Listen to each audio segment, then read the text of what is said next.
வணக்கம். இன்னைக்கு படிக்க போகும் கதையின் தலைப்பு சித்த சமத்தா இருக்க மாட்டியோடி. இது ஒரு சிறு கதை. எழுதியவர் திருமதி சிவசங்கரி அவர்கள். கதைக்கு போலாமா? இன்லேண்ட் லெட்டரின் ஒரு பக்கத்தில் மட்டுமே எழுதப்பட்டிருந்ததை ஞானம் திரும்ப திரும்ப படித்தாள். சம்பிரதாய ஆரம்ப முடிவுக்கு இடையில், நான் அஸ்ஸாமிலிருந்து வந்து 10 நாள் ஆகிறது. முடிந்தால் அண்ணா நகருக்கு ஒரு தரம் நீ வந்து என்னை பார்த்தால் நல்லது என்ற வரிகளில் தொனித்தது வெறும் செய்தியா அழைப்பா என்று புரியவில்லை. எதுவானாலும் மண்ணியை பார்த்து நாளாகிறது. அவளே கூப்பிடும் போதும் போகாவிட்டால் நன்றாக இருக்காது.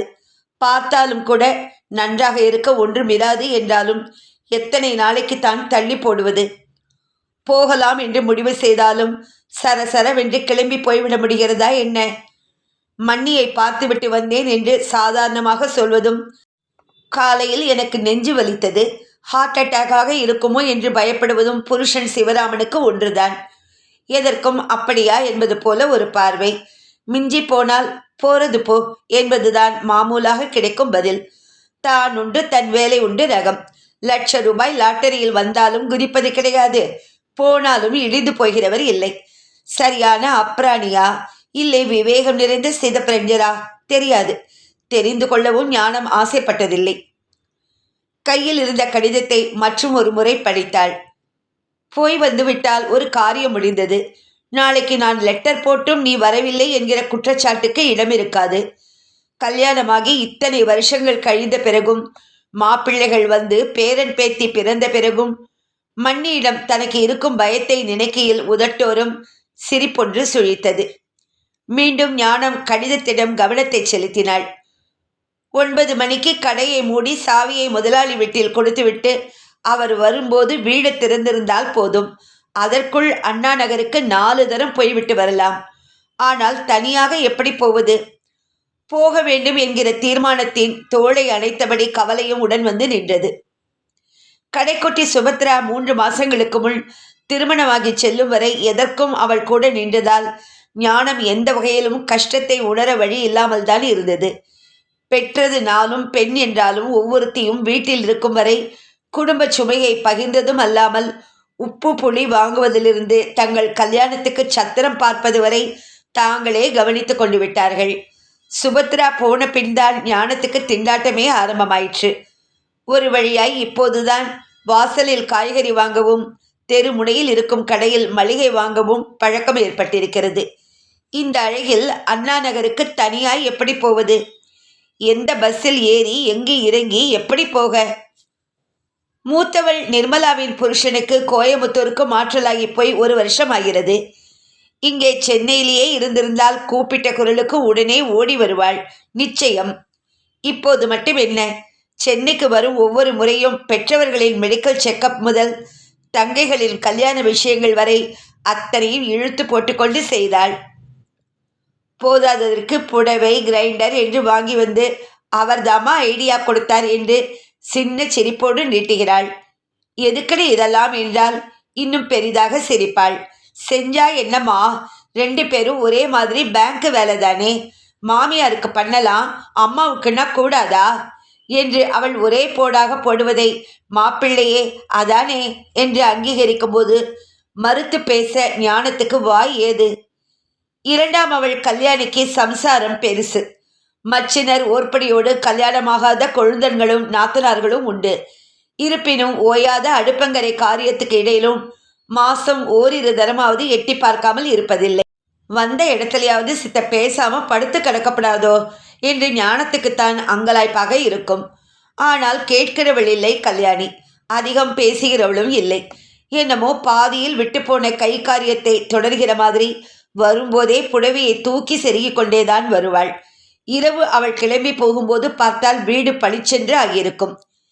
இந்த முறை கல்யாணி வந்துவிட்டு போய் 4 நாள் கூட ஆகவில்லை. அதற்குள் மறுபடி கூப்பிட முடியுமா? வேண்டாம். கௌசல்யாவை கேட்டால் என்ன? மண்ணியை பார்க்கணும் வரியா என்றால் அவள் மாமியார் முசுடு, விடுமோ விடாதோ, உள்ளூர்ல பிறந்தாம் இருக்குன்னு துசுக்கு துசுக்குன்னு கிளம்பி ஆயிடுறது என்று எப்போது போனாலும் குத்தி காட்ட தவறுவதில்லை. அம்மா வருத்தப்படும்படியா வச்சுக்காத கௌஷி என்று அவள் புருஷனும் நாசுக்காக தடை போடுகிறவன்தான். நாசுக்காகத்தான் சொல்வானோ அல்லது வேறு ஏதாவது கடுமையாய் சொல்வானோ எதுவும் தெளிவாக சொன்னதில்லை கௌசல்யா. ஞானத்திடம் எதையும் சொல்லி புலம்பாததோடு புக்காத்து மனிதர்களை விட்டு கொடுக்காமல் பேசுவதிலும் அவள் கெட்டிக்காரி. யார் வீட்டில் பிரச்சனை இல்லை, சின்ன விஷயத்தையெல்லாம் பெருசு பண்ணினோன்னா வாழ்க்கை நரகமாயிடாதா? அவள்லாம் அடிப்படையில் நல்லவாதான், வார்த்தை ஜாலம் பண்ணி பேச தெரியல, அவ்வளோதான் என்பாள். எல்லாம் தெரிந்த நூற்றுக்கிழவி மாதிரி. ஆனால் அவர்களை சமாளிக்க தெரிந்தவளுக்கு கூட மண்ணியை மட்டும் பிடிப்பதே இல்லை. துணைக்காவது வா என்று கேட்டுத்தான் பார்க்க வேண்டும், வேறு வழி இல்லை. கௌசல்யாவை கூப்பிடலாமா வேண்டாமா? ரொம்ப பெரிய மனுஷி, வான்னு லெட்டர் போட்ட உடனே அடிச்சு புரண்டுண்டு ஓடுறதுக்கு வேற வேலை இல்லைம்மா உனக்கு என்று அதட்டுவாளோ? என்ன வேண்டுமானாலும் சொல்லட்டும், இந்த காதில் வாங்கி அந்த காதால் விட்டுவிட்டு சுருக்க திரும்பிடலாம் வாடி என்று சொல்லி அவளோடு போய் வந்து விட்டால் ஒரு வேலை முடிந்தது என்று இருக்கும்.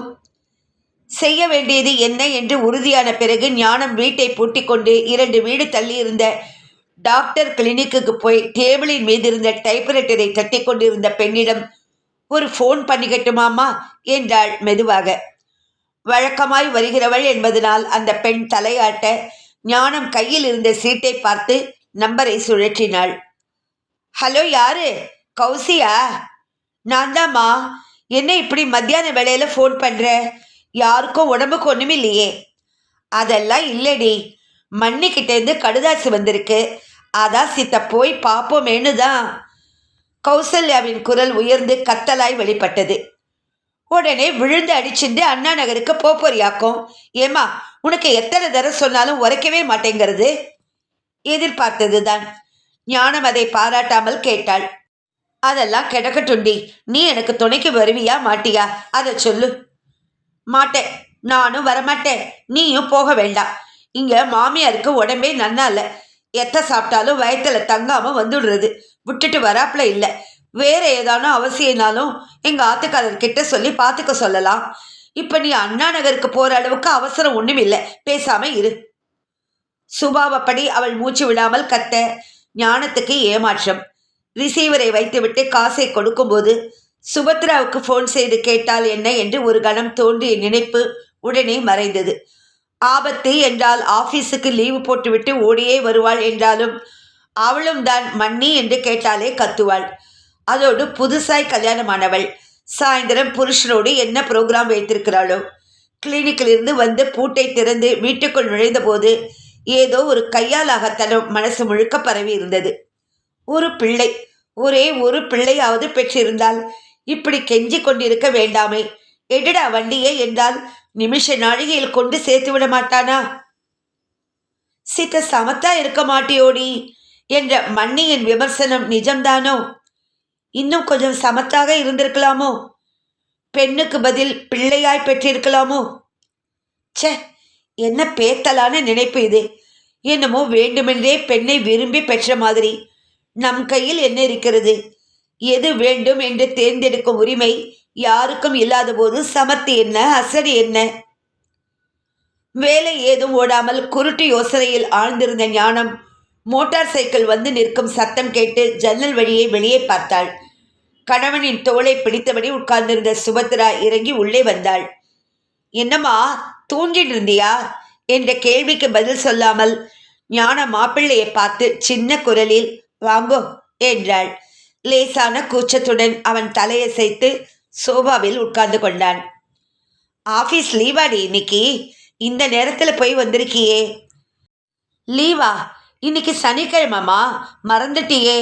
அரை நாள் தானே ஆஃபீஸ். ஆமாம், ஞாபகமே இல்லை. சரி, என்ன சாப்பிட்றேள்? இட்லி மாவு இருக்கு, ஒரு ஈடு வாக்கட்டுமா? ஒன்றும் வேண்டாமா, வரும்போது ஹோட்டலில் சாப்பாடே ஆயிடுத்து. சரி, நீ கிளம்புறியா? மண்ணியாத்துக்கு போகலாம். மண்ணியாத்துக்கா? ஞானத்துக்கு ஒன்றும் புரியவில்லை. சுபத்ரா சிரித்தாள். கௌசிதாமா ஃபோன் பண்ணி சொன்னா. நல்ல வேலையா, நான் அப்பத்தான் ஆஃபீஸ் முடிஞ்சு இவரோட சினிமாவுக்கு கிளம்பின்னு இருந்தேன். மண்ணியை பார்க்காம அம்மாவால் இருக்க முடியாது, என்னால் போக முடியல, நீயானும் போயேன்னு சொன்னா. அப்போ சினிமா? அதுக்கு என்ன, இன்னொரு நாள் போயிண்டா போச்சு. இல்லைன்னா நீ மறுபடியும் 4 நாள் கழித்து கௌசியத்தான் தொந்தரவு பண்ணுவேன். பாவம், அவ பெரிய சம்சாரத்துல மாட்டிண்டு இருக்கா. இன்னைக்கு விட்டா என்னால அப்புறம் வர முடியாது. இந்த மாதிரி இழுத்து கட்டிண்டு மண்ணி மண்ணின்னு ஓடாதேன்னு சொன்னா நீ கேட்கவா போற? சரி கிளம்பு. அவளுடைய சலிப்பை பொருட்படுத்தாமல் ஞானம் பரபரவென்று புடவையை மாற்றிக்கொண்டு தயாரானாள். ஜாக்கிரதையா போயிட்டு வாங்கோ, நான் 8 மணி வாக்கில் வந்து பிக்கப் பண்ணிக்கிறேன் என்ற கணவனுக்கு விடை கொடுத்து விட்டு வந்த சுபத்ராவுடன் வீட்டை பூட்டி கொண்டு கிளம்பினாள்.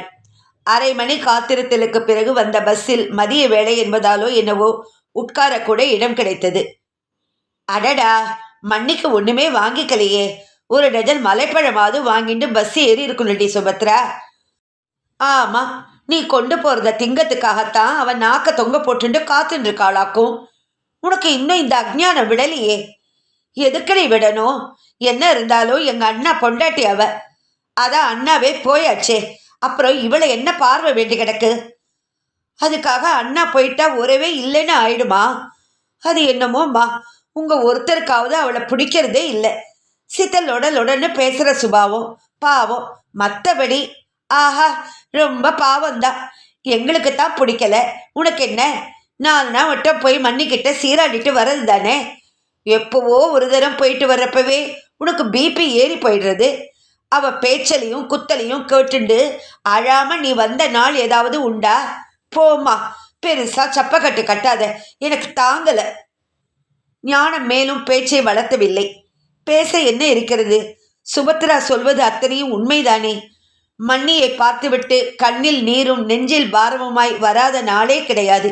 இப்போது என்றில்லை, அந்த நாளில் அண்ணாவின் கையை பிடித்த நிமிஷத்திலிருந்தே அவள் இப்படித்தான். வெறும் அக்கவுண்டண்டாய் நுழைந்த அண்ணா படிப்படியாய் உயர்ந்து கம்பெனியின் மேனேஜிங் டைரக்டராய் ஆனபோது மண்ணியின் வாயும் நீண்டுதான் போய்விட்டது. போதாததற்கு அவள் பெற்றது 3 ஆண் பிள்ளைகள். சொல்லி வைத்த தினசில் ஞானத்துக்கு நேர் எதிராய் பெண்களாய் வந்து வாய்த்தார்கள்.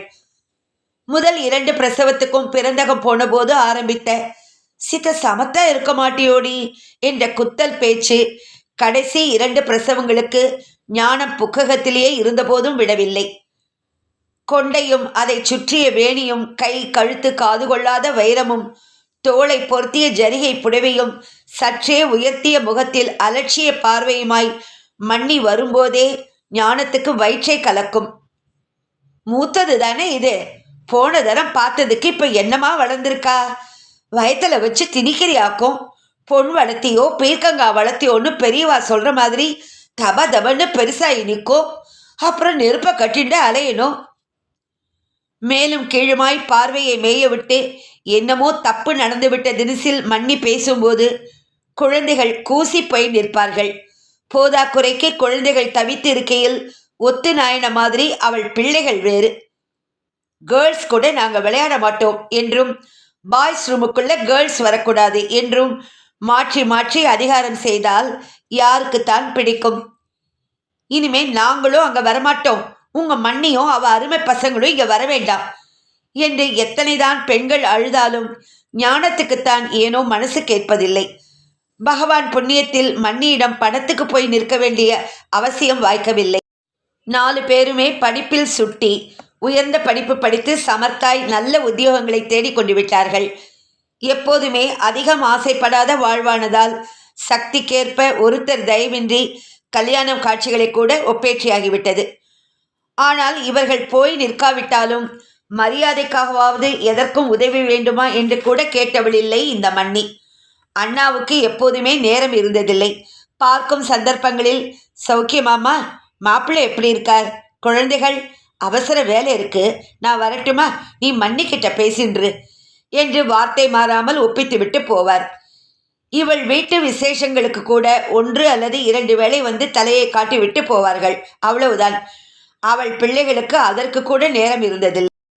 ராகவ் லண்டனுக்குன்னா போயிருக்கான், அவன் எப்படி வர முடியும்?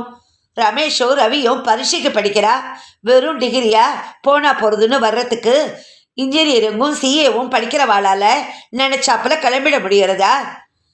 இதற்கு பிறகு யாருமே வாயை திறக்க மாட்டார்கள். திறக்காமல் இருக்க ஞானமும் பழகிவிட்டாள். பெண்கள் எரிச்சலுடன் பேசும்போது மட்டும் சொல்லட்டுமே, மண்ணிக்கு எல்லாமே நன்னா அமைஞ்சிருக்கு, பெருமையா பேசிக்கிறா, பிடிக்கலைன்னா நாம காதுல போட்டுக்காம இருக்கணும் என்று சமாளிப்பாள். வாஸ்தவம்தான். எல்லாமே அவர்கள் கணக்குப்படி உசத்தியாக அமையத்தான் செய்தன. மூத்தவன் ராகவன் லண்டனுக்கு படிக்க போனவன் அங்கேயே ஒருத்தியை கல்யாணம் பண்ணி கொண்டான். அவளை இந்தியாவுக்கு அழைத்து வந்து பெற்றவர்களுக்கு அறிமுகப்படுத்திவிட்டு திரும்ப லண்டனுக்கு போனவன் பிறகு வரவில்லை, தகப்பன் இறந்த நேரத்தை தவிர. அடுத்தவன் ரமேஷுக்கு மண்ணியே பார்த்து முடிவு செய்த இடம்தான். லட்சாதிபதி வீட்டு பெண். பெங்களூரில் பெரிய ஃபேக்டரியும் தோட்டம் போட்ட வீடுமாய் எதற்கும் குறைவில்லை. கடைசி பிள்ளை ரவி அஸ்ஸாமில் வேலையாகி போனபோது அங்கே காதலித்த அஸ்ஸாமிய பெண்ணை இங்கே கூட்டி வந்து சம்பிரதாயம் மாறாமல் கைப்பிடித்தான். பஸ் குலுக்கலுடன் நின்றது. அடுத்து அமர்ந்திருந்த பெண்மணிக்கு இறங்க வழிவிட்ட கௌசல்யா நினைத்து கொண்டு சொன்னாள், இவருக்கு கூட இஷ்டமே இல்லைம்மா, மரியாதையா நடத்தாதவா வீட்டுக்கு நாம எதுக்கு போகணும்னார். நான் தான் சமாதானப்படுத்தி என்னை கொண்டு விடுங்கோன்னு. கல்யாணமான கையோடு நாங்கள் நமஸ்காரம் பண்ண போனப்போ உங்கள் மண்ணி பேசினதை கேட்டவா யாரும் அவ மூஞ்சில கூட முழிக்க மாட்டா தெரியுமோ? சுபத்ரா சொன்னதற்கு ஞானம் பதில் ஏதும் சொல்லவில்லை. அண்ணா போய் 1 வருஷம் முடியவில்லை என்பதற்காக மண்ணி வெளியே வராமல் இருந்தபோதுதான் சுபத்ரா கல்யாணம் நடந்தது. கணவனும் மனைவியுமாய் மண்ணிக்கு நமஸ்காரம் செய்ய போனதும், ஒரு வழியா உங்க அம்மா பாரம் குறைஞ்சுதாடி, நீங்கள் அம்மாவது சமத்தா இருங்கோ, என்ன புரியுறதா என்று ஆசீர்வாதம் பண்ணிய மனுஷியின் பெயரை சொன்னாலே பெண்கள் கோபப்படுவதில் ஆச்சரியம் என்ன இருக்கிறது? பஸ் ஸ்டாண்டில் இறங்கி தெருவுக்குள் திரும்பி நடக்க துவங்கியதும் ஞானம் மறுபடி, மறந்துட்டியா சுபத்ரா, பழம் வாங்கினா தேவலடி என சுபத்ரா வேற வேலை இல்லம்மா உனக்கு என்று சலித்து கொண்டாள். அம்மாவை அங்கேயே நிற்க சொல்லிவிட்டு மெயின் ரோடில் இருந்த பழக்கடைக்கு சென்று பிளாஸ்டிக் பை நிறைய வாழையும் திராட்சையும் வாங்கி வந்தாள். மண்ணி வீட்டின் பெரிய கேட்டுக்குள்ளே அந்த கால போர்ட்டிகோவில் கருப்பு அம்பாசிடர் கார் ஒன்று தூசி படிந்து நின்றிருந்தது. அழைப்பு மணியை அழுத்தியதும் கதவை திறந்தது சமையல்கார பாட்டி. என்ன பாட்டி, சௌக்கியமா? மண்ணி எங்க? யாரு? ஞானமா? வா வா, உறவு விட்டு போகாம நீயாவது வந்து போயிட்டு இருக்கிய. உங்க மண்ணி அந்த ரூம்ல படுத்துட்டு இருக்கா. பாட்டியின் குரலோ படுக்கையில் படுத்திருந்த மண்ணியின் வா ஞானோ என்ற அழைப்போ அத்தனை சுரத்தாக இல்லை. உடம்பு சரியில்லையா மண்ணி? இன்னைக்கு தான் கடுதாசு வந்தது, உடனே புறப்பட்டு வந்துட்டேன். அஸ்ஸாம்லேருந்து எப்போ வந்தேள்? மண்ணியிடமிருந்து பதில் வரவில்லை. சுபத்ராவை பார்த்தவள் மெல்ல, குளிச்சுருக்கியா என்றாள். வெட்கத்தோடு அவள் தலையை கவிழ்த்து கொள்ள, இல்லை மண்ணி, மெய்யோ பொய்யோன்னு இருக்கு, இன்னும் டாக்டர் தீர்மானமாக சொல்லலை என்றாள் ஞானம். மண்ணி எழுந்து உட்கார்ந்தாள். சுபத்ராவை அருகில் அழைத்து இருத்தி கொண்டாள். இந்த நிலைமையில ஏன் அத்தனை தூரம் பஸ்ஸில் வந்தேள்? குழந்தைய ஏண்டி தொந்தரவு பண்ண ஞானோ? இந்த அணைப்பு, இந்த கரிசனம் எல்லாம் புதுசாக பட சுபத்ரா வியப்புடன் அம்மாவை நிமிர்ந்து பார்த்தாள்.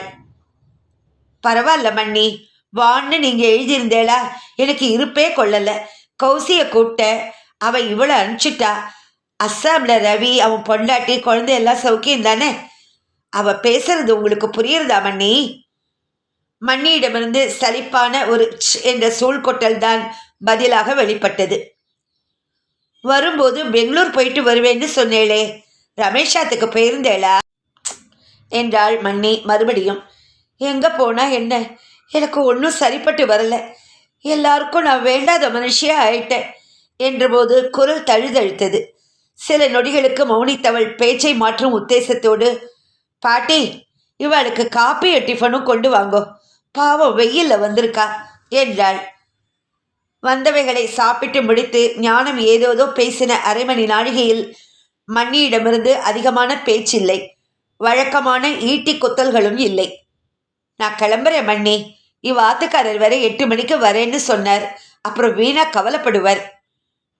மண்ணியை சிரமப்படுத்த வேண்டாம் என்றே தாங்களே 2 பேரும் சுவாமி அலமாரியில் இருந்த சிமிழியிலிருந்து குங்குமம் இட்டு கொண்டு கிளம்பினார்கள்.